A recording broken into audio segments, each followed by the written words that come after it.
Popular ഫ്രണ്ടിനെ കുറിച്ചുള്ള ലേഖനവുമായി ബന്ധപ്പെട്ട് ഓർഗനൈസർ വാരികയ്ക്കെതിരായ മാനനഷ്ട കേസ് റദ്ദാക്കി. ഹൈക്കോടതിയാണ് കേസ് റദ്ദാക്കിയത്.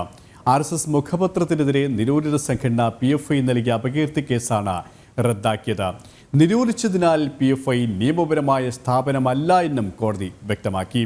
വിവരങ്ങളുമായി രേഷ്മ ബാബു ചേരുകയാണ്. രേഷ്മ, ഓർഗനൈസറിനെതിരായ മാനനഷ്ട കേസാണ് കോടതി റദ്ദാക്കിയത്. ഇതുമായി ബന്ധപ്പെട്ട് കോടതി എന്തൊക്കെ കാര്യങ്ങളാണ് വ്യക്തമാക്കിയത്?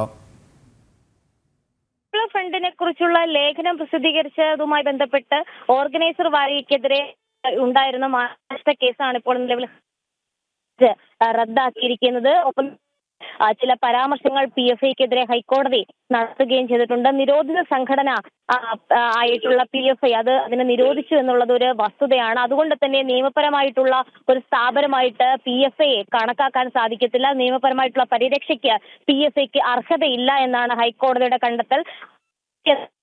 സംഘടനയെ യാതൊരു തരത്തിലും ബാധിക്കുന്നതല്ല. അതുകൊണ്ട് തന്നെ ഈ കോഴിക്കോട് മജിസ്ട്രേറ്റ് കോടതിയുടെ മുന്നിലുള്ള മാനനഷ്ട കേസിലെ തുടർ നടപടികളൊക്കെ തന്നെ റദ്ദാക്കുന്നു എന്നാണ് ഈ ഉത്തരവിൽ സിംഗിൾ ബെഞ്ച് ചൂണ്ടിക്കാട്ടിയിട്ടുള്ളത്. 2017 സെപ്റ്റംബർ 17-ാം തീയതിയാണ് ഈ ഇത്തരമൊരു ലേഖനം, പോപ്പുലർ ഫ്രണ്ടിനെ കുറിച്ചുള്ള ലേഖനം, അതായത് പറഞ്ഞത് ഇങ്ങനെയാണ്. അതായത് ഈ നിരോധിത സിമിയുടെ മറ്റൊരു മുഖമാണ് PFI. ഒപ്പം തന്നെ ലൗചികത്തിലടക്കം PFIയുടെ സാന്നിധ്യം കൃത്യമായിട്ടുണ്ട്. ഭീകരവാദ റിക്രൂട്ട്മെന്റുകൾ പോപ്പുലർ ഫ്രണ്ട് ഓഫ് ഇന്ത്യ നടത്തുന്നു തുടങ്ങിയ കാര്യങ്ങൾ വിശദീകരിച്ചുകൊണ്ടായിരുന്നു RSS ഉള്ള ഓർഗനൈസറിൽ ലേഖനം പ്രസിദ്ധീകരിക്കപ്പെട്ടത്. കൊച്ചിയിൽ നിന്നും രേഷ്മ ബാബുവാണ് വിശദാംശങ്ങൾ നൽകിയത്.